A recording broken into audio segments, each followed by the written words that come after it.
नमस्कार। Covid response team Delhi की तरफ से आप सभी का स्वागत है।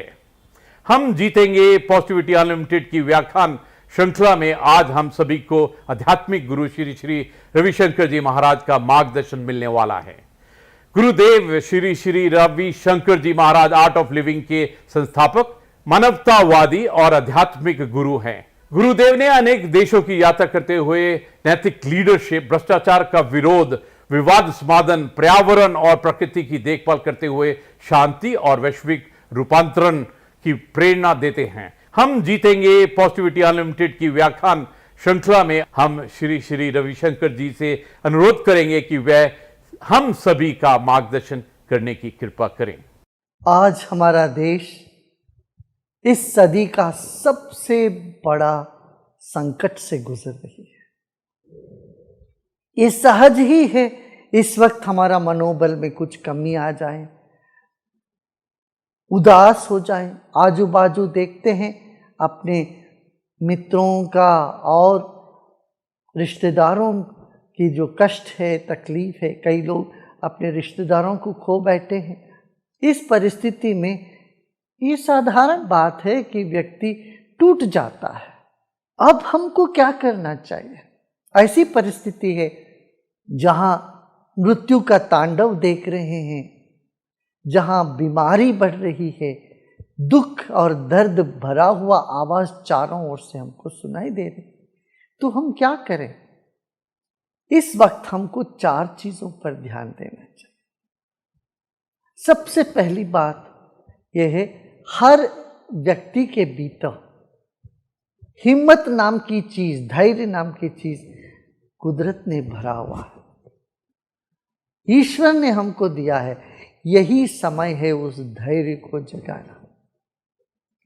जैसे अस्पताल में डॉक्टर पेशेंट को ट्रीट करते हैं और डॉक्टर तो ठीक होते तभी तो वो कर पाते हैं, ऐसे आप समझो एक एक व्यक्ति आज वैद्य बन गए हो। समझना, मानसिक रूप से, सामाजिक तौर से हम सबको हमारे ऊपर एक जिम्मेदारी है। वो जिम्मेदारी निभाने के लिए हमें सबसे पहले क्या करना, हमारे भीतर की जो धैर्य है, शौर्य है, जोश है, जोश को जगाइए। जोश को जगाने से उदासीपन अपने से दूर हट जाएगा और यही समय है वो जोश जगाने का और होश संभालने का। दूसरी बात है होश संभालना। होश संभालने से हम भावुकता में आके बह नहीं जाएंगे, जिससे हम बाद में अफसोस करते रहेंगे। जब भी भावुकता से हम बह जाते हैं, बाद में अफसोस होता है। इसलिए दूसरी बात यह है कि हम अपना होश संभालें। अपना दुख तो बड़ा है ही, मगर जब हम दूसरों के साथ देखते हैं उनका दुख हमसे भी बड़ा है, तो इससे भी हम सेवा प्रवृत्ति में लगने का सहज ही प्रेरित हो जाएंगे। तो सबसे पहली बात क्या है, अपने भीतर का जोश जगाएं, धैर्य को बनाए रखें। जब हम धीरज रखते हैं, धैर्य रखते हैं, हम हिम्मत और लोगों में भरने के लिए काबिल होते हैं। जब हम खुद ही टूट जाते हैं, हम किसी के काम में नहीं आएंगे। ईश्वर ने दिया है धैर्य, यह समय है हम अपने भीतर का जोश को, धैर्य को जगाएं। ये सबसे पहली बात है। दूसरी बात क्या है, हम सबके भीतर करुणा है। जब सब पार्टियां हो रही है, जब सब बढ़िया है, मौज कर रहे हैं, उस वक्त करुणा की क्या आवश्यकता है? करुणा का कब आवश्यकता है? जब व्यक्ति उदास है, दुखी है, दर्द से पीड़ित है, यहाँ करुणा अपने भीतर जगाएं। करुणा जगाने का मतलब ये है कि हम सेवा कार्य में लग जाएं। अपने से जो हो सकता है वो सेवा हम दूसरों को करें। आपने सुना होगा, एक नर्स, उसकी खुद के परिवार में किसी की मृत्यु हो गई, मगर वो अस्पताल में डटी रही, सेवा करती रही, ताकि उनको पता था कि और यहाँ जो मरीज है उनका देखभाल करने का जिम्मेदारी है मेरे ऊपर है। ये इस भाव से वो सेवा में डटी रही। तो करुणा और सेवा का मनोभाव हम अपने भीतर जगाएं। सबके भीतर है ये, ऐसा नहीं है कि नहीं है, कहीं से हमें लाना है। हर एक व्यक्ति के भीतर छिपी हुई है सेवा भाव। तो यह समय है उस भाव को प्रकट करने का। सेवा में लग जाएं तब भी हमारा मनोबल बढ़ जाता है। ये दूसरी बात। तीसरी बात यह है, जैसे हमने कहा, जोश को तो जगाया मगर होश संभालना है। जो नियम है, कानून है, उसका पालन करते रहना है, औरों को भी उसे प्रेरित करते रहना है, होश संभालना है। ये भी बड़ा आवश्यक कदम है हम सबको उठाने के लिए। क्यों? जब हम दुखी होते हैं, हमारा मन में अस्थिरता आती है, हम अस्वस्थ लगते हैं मानसिक तौर पर, तब होश को बैठते हैं। उस वक्त हम जो भी करते हैं उस पर हमें अफसोस होने लगता है। तो होश संभाला, ये कैसे संभाल? कुछ प्राणायाम किया करें, ध्यान किया करें, मंत्रों का उच्चारण किया करें। इससे क्या है, एक अनूठी अद्भुत आत्मबल हमको प्राप्त होता है। इस सदियों से हमारे पूर्वज करते आए हैं। जब बच्चे परीक्षा देने जाते हैं तब वो भगवान को याद करते हैं। देखिए, साल भर जैसे बीता भी हो, भगवान को याद भी नहीं किया हो, मगर जब परीक्षा नजदीक आ जाता है बच्चे भगवान को याद करते हैं। तो ऐसे ही ये मनुष्य जीवन का सबसे बड़ा परीक्षा है। कम से कम इस वक्त हम सबको ईश्वर भक्ति को हमारे भीतर जगाना है। ये जान के हमको आगे बढ़ना है कि ईश्वर है और वो हमको बल देंगे और दे रहे हैं। निर्बल के बलराम, हम ये बार बार कहते हैं। इस धारणा की परीक्षा है अभी। हम निर्बल है। ये वायरस जिसको हमने देखा भी नहीं, देख भी नहीं सकते हैं, उसके साथ लड़ना पड़ रहा है। हम अपना कमजोरी को, अपनी अशक्तता को इस वक्त इतना साफ साफ महसूस कर रहे हैं। कम से कम इस वक्त हमें ये भूलना नहीं चाहिए, निर्बल के बलराम। ये बात हम सब अनुभव कर रहे हैं, असहायता अनुभव कर रहे हैं। इस वक्त हमको याद करना पड़ेगा वही बात, निर्बल के बलराम। ईश्वर विश्वास हमको मानसिक तनाव से दूर रखता है। ठीक है ना? इन बातों पर यदि हम ध्यान देते हैं, दुख से हम बाहर आ सकते हैं। योग का उद्देश्य यही है, हेयम दुक्खम अनागतम। जो दुख अभी आ रही है, आया नहीं, उसको रोकना है, ये योग का है। और जो दुख आ गया उससे बाहर निकलने के लिए भी योग है। योग, प्राणायाम, ध्यान, इसको तो हमें जीवन में अपनाना चाहिए। और साथ ही साथ अपना भोजन पर ध्यान दें, सही सही भोजन करें, आयुर्वेदिक चीज़ों को अपना जीवन में उपयोग करें। हल्दी लीजिए, अमृत लीजिए, गुडुचि, अमृत, यष्टि मधु। कोविड के बाद भी बहुत कमजोरियां होती है शरीर में। इस कमजोरी से बाहर आने के लिए भी हमें योग और आयुर्वेद का शरण में जाना पड़ेगा। जीवन में जितने भी कष्ट आए, उन सब कष्ट से बाहर निकालने के लिए ईश्वर विश्वास हमको बल देगा, आत्मबल को बढ़ाएगा। अंत में एक बात, दिन भर नकारात्मक बातें सुनो मत, देखो मत।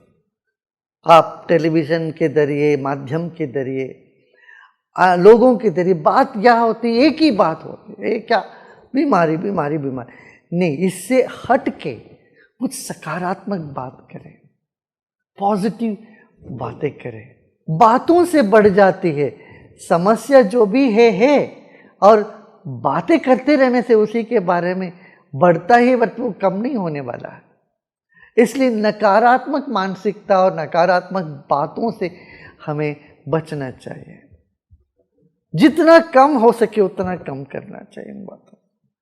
और जो वातावरण जो बोझिल लगता है उसको हल्का करने की हर व्यक्ति कोशिश करे। ये निश्चित है हम अवश्य इस संकट से बाहर आएंगे और विजेता बन के आएंगे। जब भी कोई ताकत हमको दबाने की चेष्टा करी, हम और बलवान होके उसे निखरते आए हैं। इस बात को हम याद रखें। हाँ, याद है ना? अभी जोश जगाइए, अपने भीतर का हिम्मत जुटाइए। करुणा का अभिव्यक्ति का यही समय है। अपने भीतर की करुणा को अभिव्यक्त करें, ईश्वर विश्वास को जगाए, योग साधना और आयुर्वेद पर ध्यान दें, अपने स्वास्थ्य का ध्यान दें, औरों का भी भला के लिए आप जो भी कर सकते वो करने में तत्पर हो जाएं। इतना करने से हमारी जो ये मानसिक नकारात्मक स्थिति बढ़ती जा रही है, इससे हम बच सकते हैं। ओम शांति, जय हिंद।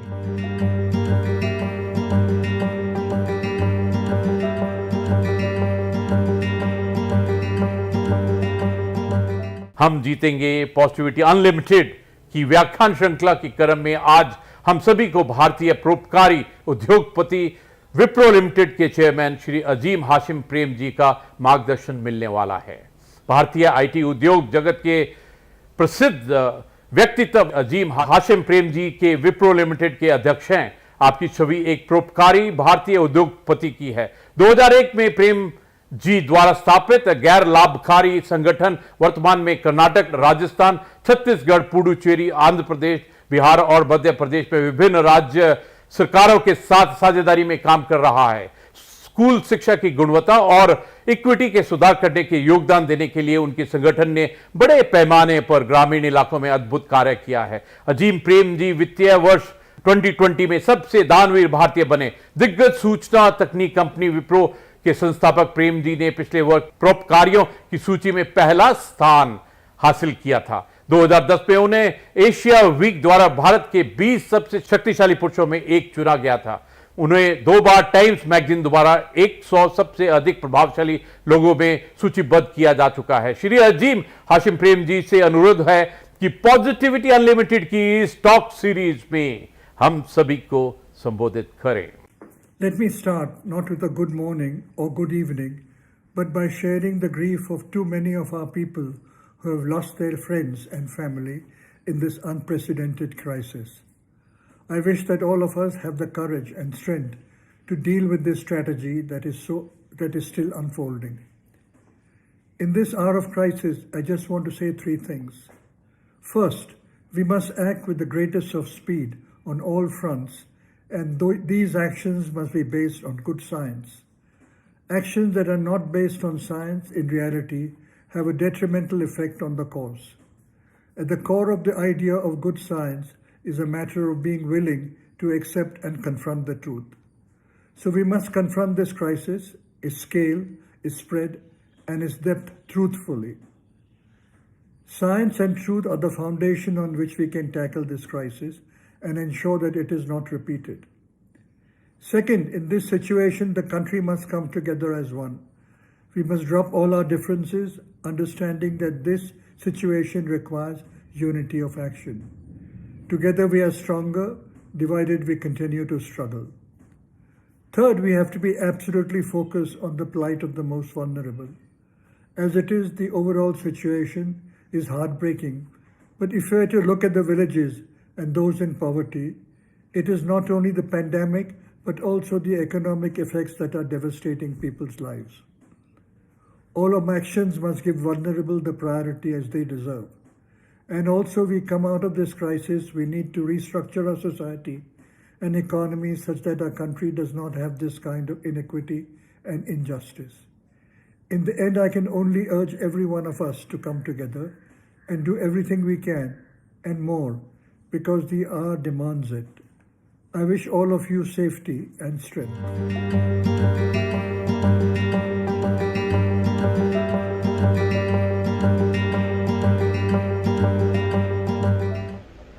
हम जीतेंगे पॉजिटिविटी अनलिमिटेड व्याख्यामाला की तीसरी वक्ता हैं पद्मश्री निवेदिता रघुनाथ भिड़े जी। डॉक्टर निवेदिता रघुनाथ भिड़े जी सुप्रसिद्ध सामाजिक कार्यकर्ता हैं। आप विवेकानंद केंद्र कन्याकुमारी की उपाध्यक्ष हैं। वर्ष 2017 में भारत सरकार ने आपको पद्मश्री से सम्मानित किया। डॉक्टर निवेदिता जी ने स्वामी विवेकानंद जी की रेलेवेंसी पर भारत सहित विश्व के अनेक देशों में व्याख्यान दिए हैं।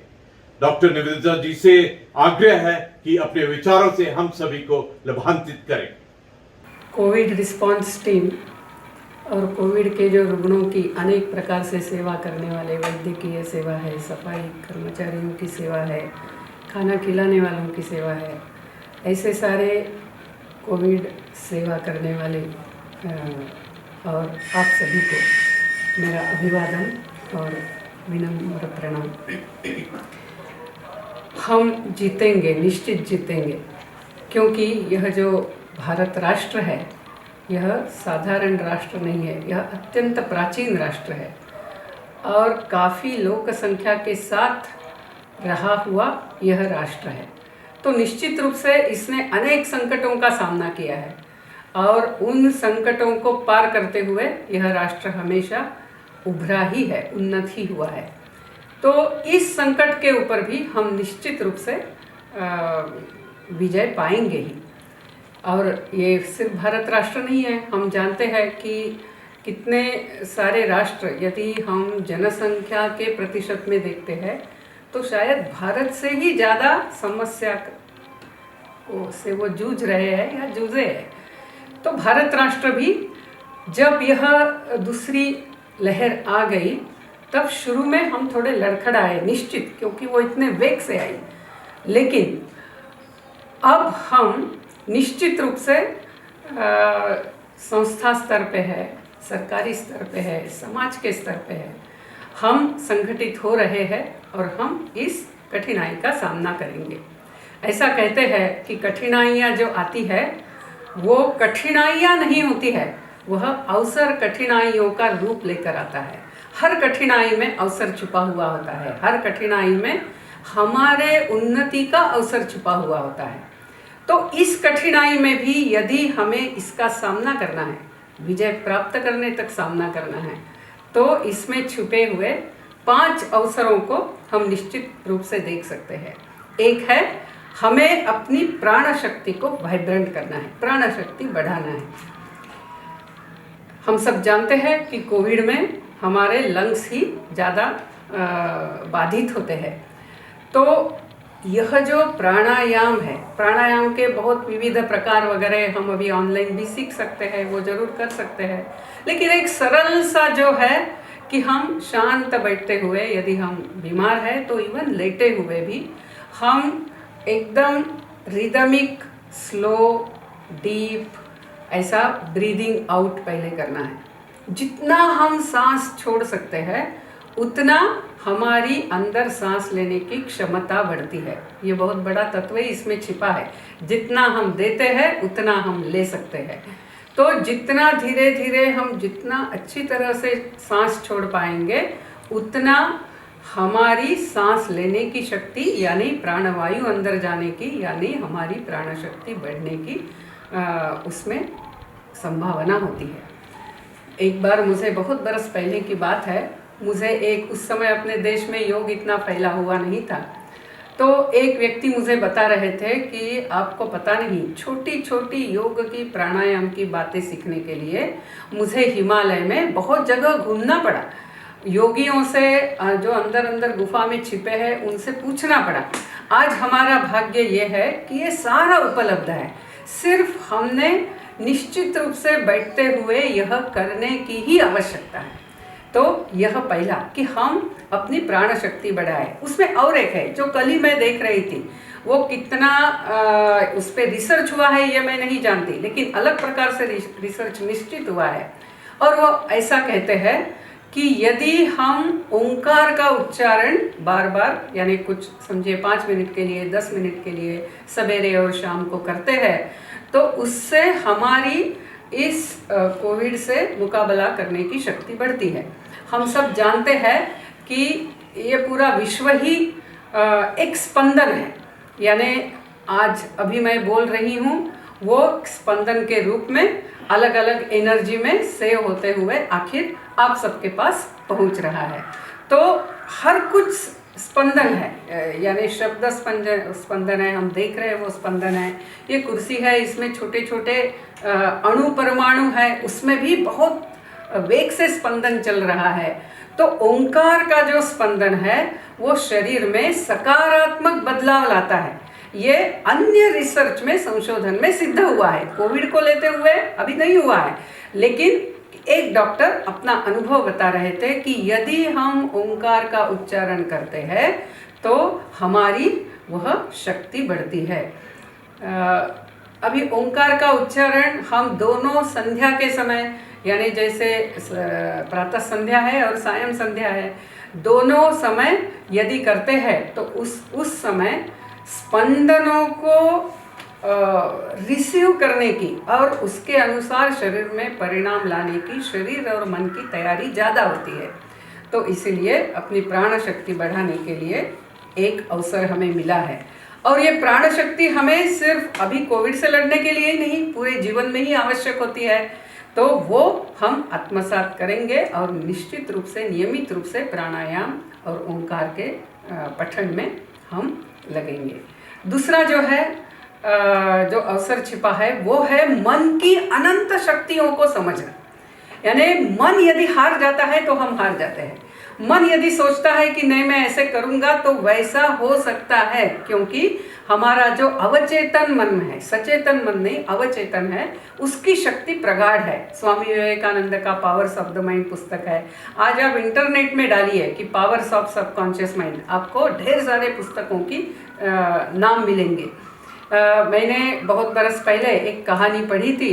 वो कहानी बहुत प्रसिद्ध कहानी है। उस कहानी में एक युवती बीमार थी और वो बीमार हो गई। पतझड़ का ऋतु था और उसके खिड़की के बाहर जो बेला थी उसके यानी क्रीपर जो थी उसके एक एक पत्ते गिर रहे थे और उसके मन ने ये ठान लिया कि जब पूरे पत्ते गिरेंगे मैं मर जाऊंगी। और जैसे ही पत्तों की संख्या कम होती गई, इसकी रोग से लड़ा देने की इच्छा ही समाप्त हो गई। वो बोल रही थी बस अब तो 2 ही पत्ते बचे हैं, ये गिर जाएंगे तब तो मेरा आयुष्य समाप्त हो गया। तो दूसरा एक जो कलाकार, ये सारे कलाकार ही थे, कलाकारों की कॉलोनी थी वो, तो दूसरे एक कलाकार ने ये समझ लिया कि ये मन से हारी है। तो उन्होंने क्या किया, उन्होंने रात में बैठते हुए बाहर उस खिड़की के कांच पर ही उस बेल के 2 पत्तों का उन्होंने चित्र निकाला। बाद में वो बेल के तो 2 पत्ते गिर गए, लेकिन ये बीमार थी और दूर से ऐसे खिड़की से देखती थी तो उसको लगा ये बेल के 2 पत्ते ऐसे ही है।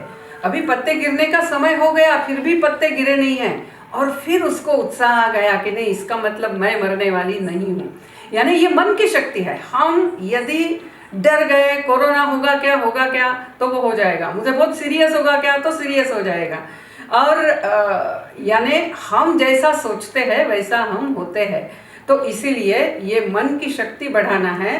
तो रोज मैं क्या चाहती हूँ, मैं स्वास्थ्य चाहती हूँ, मैं सबके साथ योग्य व्यवहार करना चाहती हूँ। तो जब ये अवचेतन मन, वो तो हमेशा जागरूक रहता है, सचेतन मन जब शांत होने का समय होता है, यानी निद्रा के पहले, और जब हम सवेरे उठते हैं, हम थोड़ी देर के लिए यदि स्वास्थ्य का सकारात्मक विचार करें, अपने पूरे परिवार का, समाज का, राष्ट्र का, इस पूरे मानव समाज के सामने जो समस्या है उसका सकारात्मक विचार करेंगे तो मन की जो सकारात्मक शक्ति है वो निश्चित रूप से जागृत होगी। तो दूसरा ये हमें अवसर मिला है अपनी मन की शक्ति सकारात्मक कार्यों में लगाने का तरीका प्राप्त करने का। तो ये दूसरा अवसर मिला है। फिर तीसरा जो है कि आज कभी होता नहीं था, हमेशा हर कोई अपने इसमें है, बच्चे अपने पढ़ाई में है, स्कूल में जाते हैं, माँ पिताजी अपने काम में हैं, लेकिन आज हम एक जगह बैठना पड़ रहा है, परिवार एक साथ है। तो रोज टीवी पे क्या चल रहा है और डर के मारे शायद अपने परिवार में भी किसी को कोरोना हो रहा है, ये सारा लेते हुए सतत नकारात्मक भय के वातावरण में रहने के बजाय आज हमें जो एक साथ रहना है, हम कैसे रहेंगे? तो यह जो कालखंड है जब हमें एक साथ अंदर ही रहना पड़ा है, वो हमारे बच्चों के, हमारे परिवार के स्मृति में एक अविस्मरणीय ऐसा काल हो। ऐसा प्रयास हम करेंगे। और बहुत ज़्यादा ये टीवी वगैरह कितना कोरोना हो रहा है, कितनी संख्या बढ़ रही है, ठीक है, एक बार देख लिया हो गया। बाकी हमारा समय ऐसे सकारात्मक इसमें लगाना चाहिए। और हम कितने प्रकार से लगा सकते हैं, यानी हम ही जानते हैं कि यदि परिवार तय करता है तो बहुत सारा कुछ हो सकता है।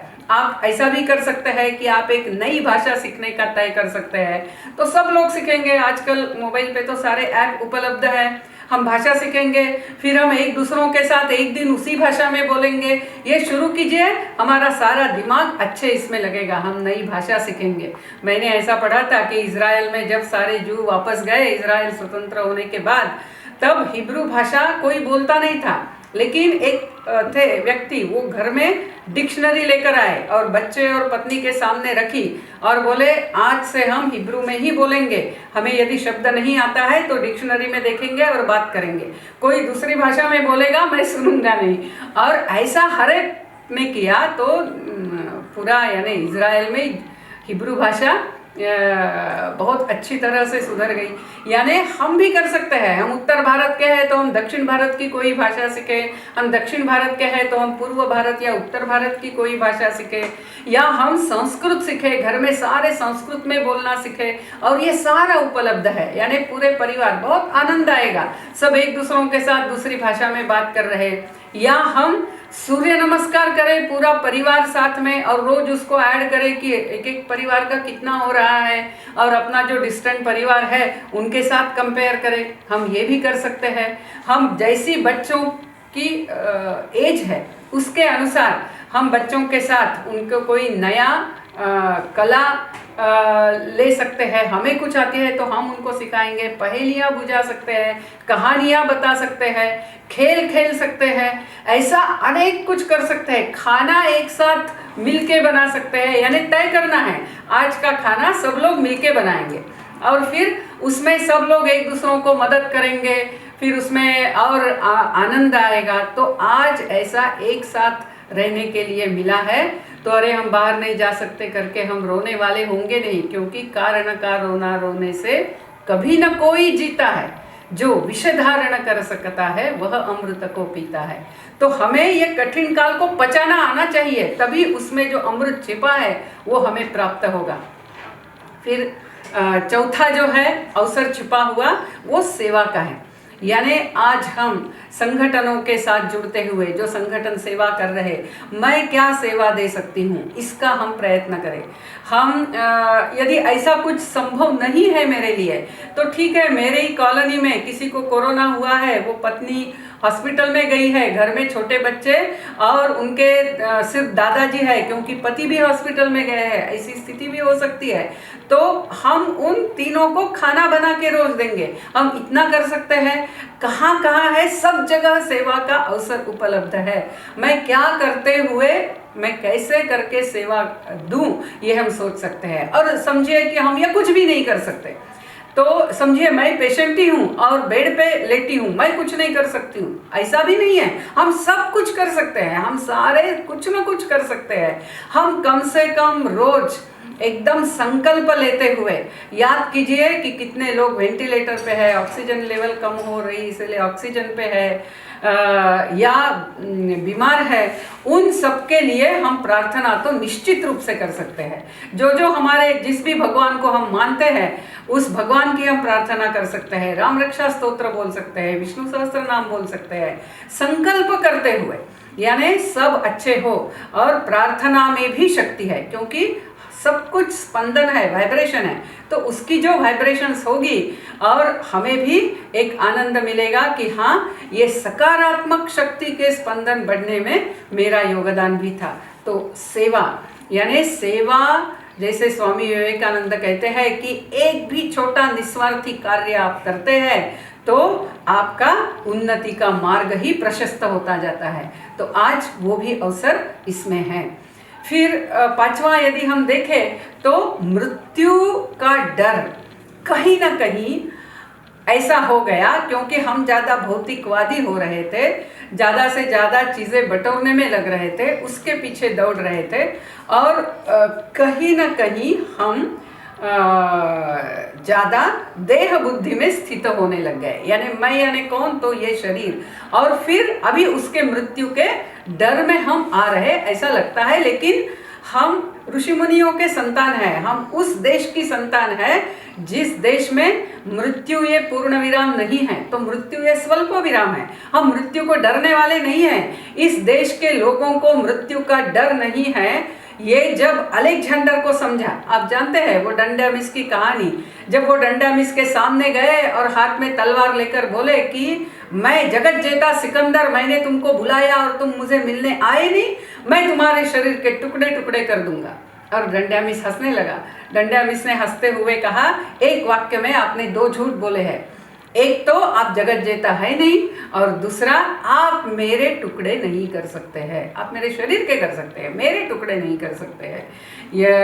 और फिर जब अलेक्जेंडर ने ये समझा कि इस भूमि में मृत्यु का डर नहीं है, फिर ये तो वीर भूमि है, ये तो ऐसा ही कठिनाई के सामने झुकने वाली भूमि नहीं है, ये जब उसको समझा, अलेक्जेंडर सिंधु नदी से ही वापस चला गया। हम सब जानते हैं इस भूमि में हमें मृत्यु का डर नहीं है। और ठीक है, जैसे हम जानते हैं कि एक न एक दिन हर एक को मृत्यु आने ही वाला है, लेकिन इसका अर्थ ऐसा नहीं है कि हम ठीक है चाहे जैसा रहेंगे, जो केयर लेनी है वो लेंगे, हम सामर्थ्य से जिएंगे, हम विजय से जिएंगे, हम योगदान करते हुए जिएंगे, और यदि मृत्यु का समय हो ही गया है तो हंसते हुए हम मृत्यु को झेलेंगे, हम मृत्यु का सामना करेंगे, क्योंकि हमारे देश में मृत्यु का डर नहीं है। जीवन अखंड है। मृत्यु तो सिर्फ जैसे कपड़े बदलते हैं वैसे शरीर को बदलना है। और जो पुनर्जन्म के ऊपर संशोधन हो रहा है, जैसे डॉक्टर स्टीवनसन है, डॉक्टर ब्रियान वेस है, डॉक्टर सत्वन पसरीचा है, इन लोगों ने बहुत सारा संशोधन किया है पुनर्जन्म के ऊपर, और उसके अनुसार जो हम अभी तक मानते ही थे, ऐसा है कि आज हमारे जो प्रियजन है, ऐसा हुआ है काफ़ी सारे घरों में हुआ है कि हमारे प्रियजन हमसे कोविड के कारण बिछुड़ गए हैं, लेकिन ये सिर्फ इस जन्म का है, अगले जन्म में फिर से सारे एक साथ आते हैं, और हम जितना दुखी रहेंगे हम उनके आत्मा को दुखी देने वाले हैं। तो जो भी समस्या है, यानी मृत्यु का हमें डर नहीं है, हम मृत्युंजय हैं, और ऐसा आत्मविश्वास से यदि हम इस समस्या का सामना करते हैं तो निश्चित रूप से हम जीतेंगे ही। हम सब जानते हैं कि तीर्थक ऐसा कहते हैं, कहीं कुछ पाप किया तो तीर्थ क्षेत्र में जाके उस पाप को हम नष्ट कर सकते हैं।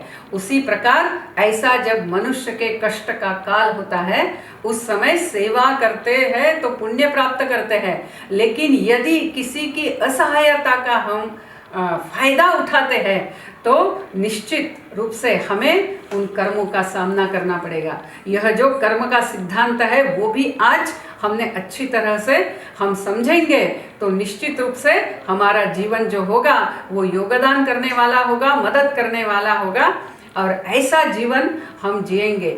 हर कठिनाई के अंदर जो छिपे हुए अवसर है, ऐसे अवसर हम हमारी प्राण शक्ति बढ़ाएंगे, हम हमारी मन की शक्ति बढ़ाएंगे, हम परिवार को बहुत आत्मीयता से जुड़ा हुआ और बच्चे सब कुछ नया सीखेंगे। हमें एक दूसरों के करीब आने के लिए समय मिला हुआ है, हमें सेवा का अवसर मिला है, और हमारे जीवन से हम मृत्यु का डर पूरा निकाल देंगे। ऐसा यदि हम होते हैं तो निश्चित रूप से, और हम होंगे ही, क्योंकि इस राष्ट्र के खून में है वो, सिर्फ हमें अभी याद दिलाकर उसका अभ्यास करने की आवश्यकता है, और वो हम करेंगे, और निश्चित हम कोरोना का युद्ध जीतेंगे। नमस्कार।